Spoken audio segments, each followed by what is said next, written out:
Di sini ada soal tentang lingkaran. Perhatikan gambar berikut ini. Luas juring pada lingkaran di atas adalah, untuk mencari luas juring, nah, dia memiliki rumus yaitu alfa per 360 derajat dikalikan dengan luas lingkaran. Nah, alfa di sini adalah sudut yang diketahui pada soal. Karena di lingkaran ini, pada daerah yang diarsir, dia memiliki sudut 120 derajat, maka alfanya adalah 120 derajat. Tinggal kita masukkan saja, berarti 120 derajat per 360 derajat, lalu kita kalikan dengan luas lingkaran. Luas lingkaran itu kan pi r kuadrat, karena di sini jadinya 21, dan 21 itu kelipatan 7, berarti pi-nya itu akan kita pakai yang 22/7. Lalu dikalikan jari-jari. Nah, karena r kuadrat berarti r kali r, 21 kali 21. Nah, selanjutnya tinggal kita sederhanakan. Di sini kan 21 dibagi 7, itu jawabannya adalah 3. Lalu untuk 120 derajat per 360 derajat, nah ini kan dapat kita sederhanakan menjadi 1/3 ya. Jadi pembilang dan penjemputnya itu kita sederhanakan dibagi dengan 12. Selanjutnya, di sini tinggal kita tulis lagi. 1/3 dikali 22 dikali 3 dikali 21. Nah, 3 di sini dapat habis dibagi, lalu sisa 22 yang dikalikan dengan 21. 22 dikalikan 21, jawabannya adalah 462. Nah, karena yang di sini yang ditanyakan adalah luas, otomatis satuan dari luas adalah sentimeter persegi. Sehingga option yang tepat itu adalah yang B. Soal berikutnya. Pada gambar berikut, jika besar sudut AOB sama dengan 40 derajat, maka besar sudut ACD adalah, nah kalau kita lihat, sudut AOB itu sudut pusat karena dia titiknya itu ada di sudut pusat. Tetapi kalau sudut ACD, titiknya itu ada pada lingkaran, keliling dari lingkaran sisinya gitu. Berarti untuk mencari sudut keliling itu adalah 2 kalinya sudut pusat. Karena sudut pusatnya adalah 40 derajat, berarti 2 dikali 40 derajat, jawabannya adalah 80 derajat. Sehingga jawaban yang benar adalah option C. Perhatikan gambar berikut ini. PQ merupakan garis singgung persekutuan luar dua lingkaran dengan pusat di A dan B. Jika panjang AP sama dengan 8 cm, lalu panjang BQ 3 cm, dan PQ 12 cm, maka jarak A ke B adalah, nah untuk menyelesaikan soal tipe seperti ini, alangkah lebih baiknya kita tuliskan dulu angka-angka yang diketahui pada soal ke gambar. Atau kalau misalkan nanti apabila gambarnya tidak tersedia, coba kalian gambar terlebih dahulu. Untuk menyelesaikan soal seperti ini ada dua cara. Pertama, itu adalah cara yang menggunakan rumus garis singgung persekutuan luar. Untuk cara yang kedua adalah cara yang menggunakan dengan teorema Pythagoras. Nah, nanti kalian bisa pilih mau pakai cara yang mana.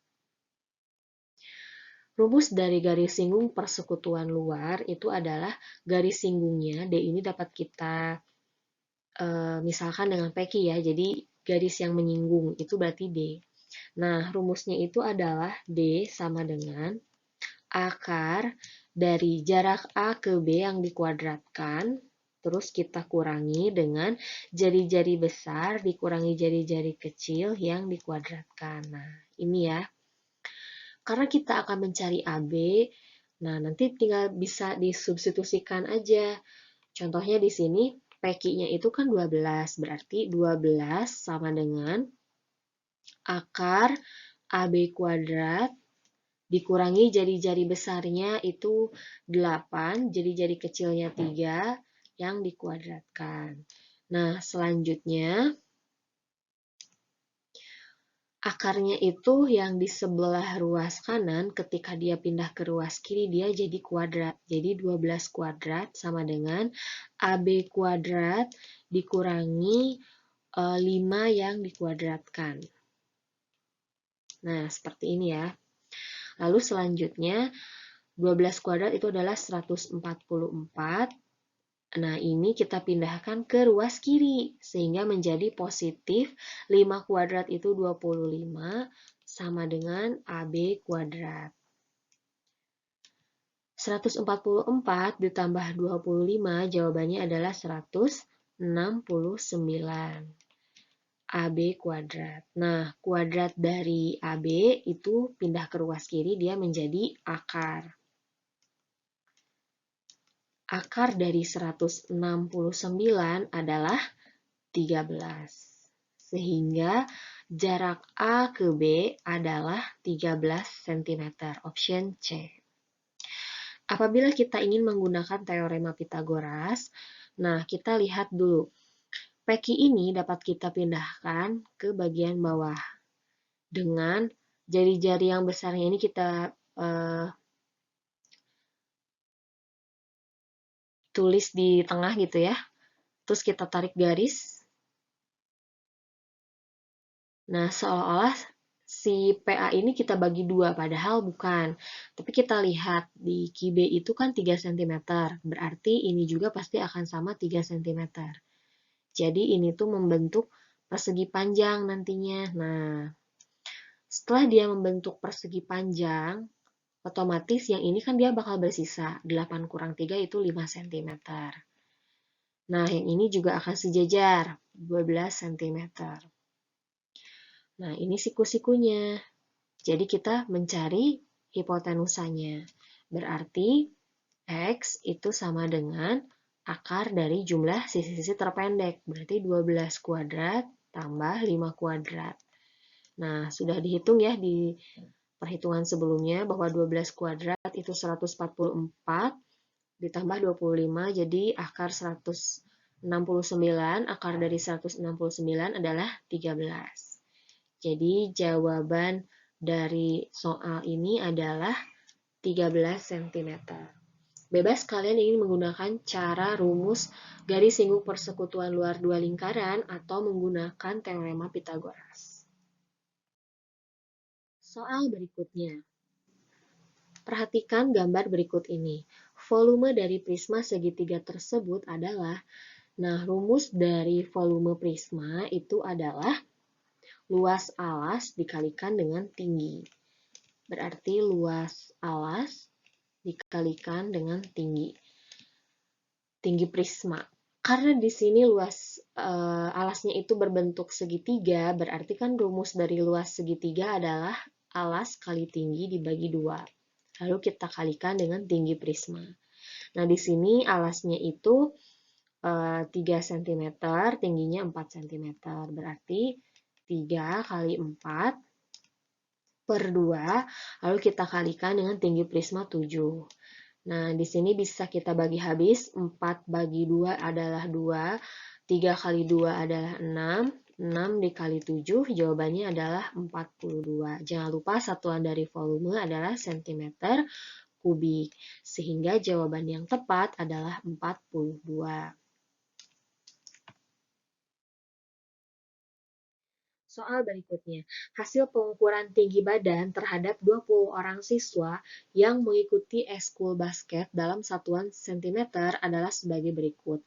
Rata-rata tinggi badan terhadap 20 orang tersebut adalah, nah, rumus untuk mencari rata-rata atau X-bar di sini adalah sigma atau jumlah dari data yang ada, sigma X ya, dibagi dengan frekuensi, totalnya ada berapa. Nah, kita jumlahkan semuanya, berarti 168 kita jumlahkan dengan 194, tambah 177, tambah 190, tambah 175, tambah 173, tambah 193, tambah 181, tambah 171, tambah 180, tambah 195, tambah 189, tambah 167, tambah 182, dan seterusnya ya, sampai ditambah 173 nih, sampai data yang bagian terakhir. Setelah dijumlahkan semuanya, baru nanti dibagi dengan banyaknya frekuensi. Di sini terhadap 20 orang siswa. Kalau kita hitung juga dari 168 sampai 173 ini ada 20 data. Jadi penjumlahan ini kita bagi dengan 20. Nah, setelah dihitung, penjumlahan dari beberapa ukuran tinggi badan beberapa siswa itu adalah 3.583. Lalu kita bagi dengan 20. Jawabannya adalah kita berupa desimal ya, berarti jawabannya 179,15. Lalu kita bulatkan menjadi 179. Jadi rata-rata tinggi badan terhadap 20 orang tersebut adalah 179.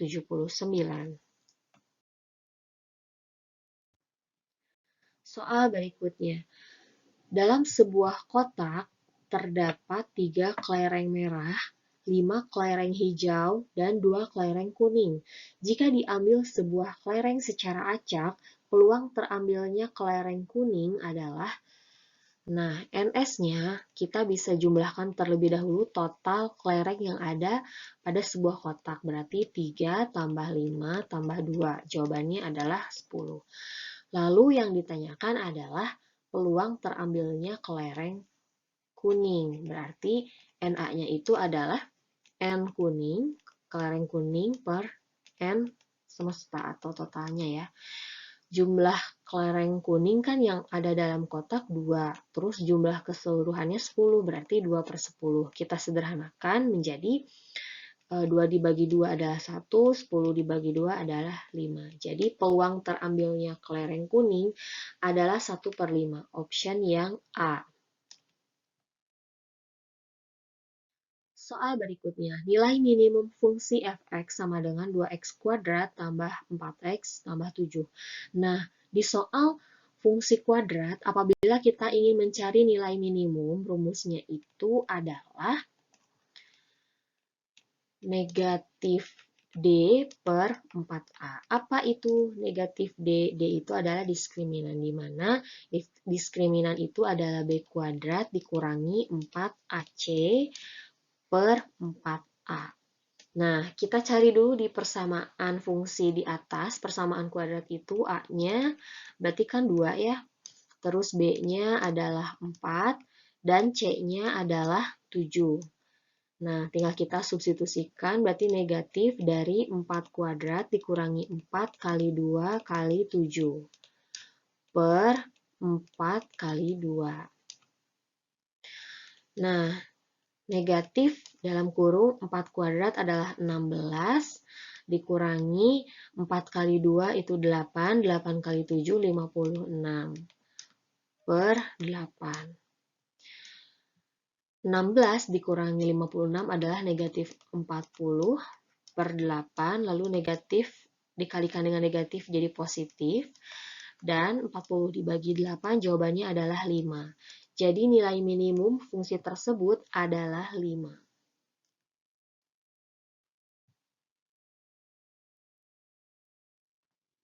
Soal selanjutnya, diketahui koordinat titik P 6,0 yang ditranslasi pada pergeseran 12. Bayangan P aksen yang dihasilkan adalah, kalau kita berbicara tentang transformasi geometri bagian translasi, cukup kita geserkan saja titiknya. Caranya bagaimana? Berarti P itu kan 6,0. Lalu dia digeser sejauh 1 dan 2. Nah, Untuk mencari P aksennya itu adalah 6 kita tambahkan dengan 1, lalu 0 kita tambahkan dengan 2. Jadi kalau ini X, Y-nya, nah ini juga X, Y-nya. Berarti 6 kita jumlahkan dengan 1, 0 kita jumlahkan dengan 2. Didapat P aksen itu adalah 7,2. Jawabannya adalah option A. Berikutnya, sebuah foto pada sebuah karton diilustrasikan sebagai berikut ini. Diketahui bagian kanan dan kiri dinding masing-masing bersisa 1,5 meter. Oh, jadi ini tuh foto yang ditempel di dinding ya, bukan karton. Jika bagian atas dan bawahnya memiliki sisa yang sama panjangnya, maka sisi dinding bagian bawah foto adalah, ini kita pakai konsep kesebangunan dengan perbandingan ya. Nah, di sini kita akan cari panjang dari ML. Karena kalau KL itu sebenarnya dia diketahui. Kan panjang AB itu 9 meter ya, di sini satuannya meter, 9 meter. Kita akan mencari panjang KL, tapi kita ketahui bahwa sisa kirinya itu 1,5, sisa kanannya 1,5. Berarti 9 ini kita kurangi dengan 1,5, dikurangi lagi dengan 1,5. Didapat 6 meter. Berarti panjang KL itu 6 meter, karena cukup tinggal 9, dikurangi 1,5, dikurangi 1,5. Berarti untuk mencari ML, itu adalah AB per BC sama dengan KL per ML. AB-nya adalah 9, BC-nya 6, KL-nya 6, ML-nya akan kita cari. Sehingga ML sama dengan 6 kali 6, nah per 9. Ini tinggal kita kali silang ya. 6 kali 6 adalah 36 per 9. 36 dibagi 9 adalah 4 meter. Berarti panjang ML itu 4 meter. Nah, karena kita tahu bahwa panjang BC adalah 6 meter, berarti kita bisa mengetahui panjang bagian atas dan bawah. Kita akan mencari nilai X di sini ya. Berarti X itu sama dengan panjang BC, panjang yang terpanjang ini dikurangi ML, berarti 6 dikurangi 4 sama dengan 2. Berarti X di atas dan X di bawah itu 2, totalnya 2 meter. Karena kita ingin mencari bagian bawah fotonya saja, berarti tinggal kita bagi 2 lagi. 2 bagi 2 itu adalah 1. Jadi, sisa dinding bagian bawah foto adalah 1 meter. Jawabannya yang A. Soal berikutnya. Vina akan membuat kerajinan flanel berbentuk ice cream. Diameter ice cream tersebut 7 cm. Panjang garis tepi kon 15 cm. Minimal kain flanel yang diperlukan adalah berapa cm persegi. Nah, kalau luas permukaan itu pasti satuannya cm persegi. Karena di sini ada dua bangun ruang sisi lengkung, yaitu lingkaran dan kerucut, kita tahu bahwa luas permukaan kerucut itu rumusnya adalah PR yang dikalikan dengan R tambah S. Lalu untuk luas permukaan bola itu rumusnya adalah 4 PR kuadrat. Nah, kita analisis dulu yang kerucut. Karena daerah kerucut ini kita akan pakai kain flanel yang di luarnya saja, hitung yang di luarnya saja, berarti bagian lingkaran yang di dalamnya ini tidak dihitung. Sehingga dari luas permukaan kerucut, ini kan kalau dikalikan silang menjadi PR kuadrat, lalu ditambah PRS. Nah, karena kita tidak memakai lingkarannya, alasnya, kita butuh sisi selimut dari kerucutnya saja, berarti dikurangi dengan PR kuadrat. Nah, PR kuadrat kurang PR kuadrat ini habis, sehingga luas permukaan kerucut yang akan kita cari adalah PRS rumusnya. Nah, di sini Diameternya 7 cm, berarti jari-jarinya tinggal kita bagi 2, 3,5. 22/7 itu dikali 3,5 dikali S-nya itu panjang garis tepi konnya. Yang ini ya, 15 cm. Nah, ini yang masih luas permukaan kerucut. Terus tinggal kita bagi ya, 3,5 itu dibagi 7, dia jadi 0,5. Lalu tinggal kita kalikan, 22 dikali 0,5, lalu dikali 15. Setelah dicari, jawabannya itu adalah 165 cm persegi. Selanjutnya, kita akan mencari yang bola. Karena di sini dia berbentuk setengah bola, berarti rumusnya tinggal kita bagi 2.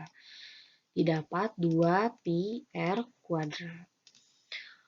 Luas permukaan setengah bola yang ada di soal itu adalah 2 kali 22/7 kali 3,5 kali 3,5. Nah, 3,5 dibagi 7 jawabannya 0,5. Lalu 2 dikali 22 adalah 44. 44 dikali 0,5 adalah 22. 22 dikali 3,5 adalah 77. Sehingga didapat 77 cm persegi. Yang ditanyakan minimal kain flanel, karena di sini kerucut dan setengah bola, berarti tinggal kita jumlahkan. Jawabannya adalah 242 cm persegi. Jawaban yang benar adalah option C. Itu dia pembahasan tentang soal-soal yang akan keluar di ujian sekolah khusus mata pelajaran matematika kelas 9.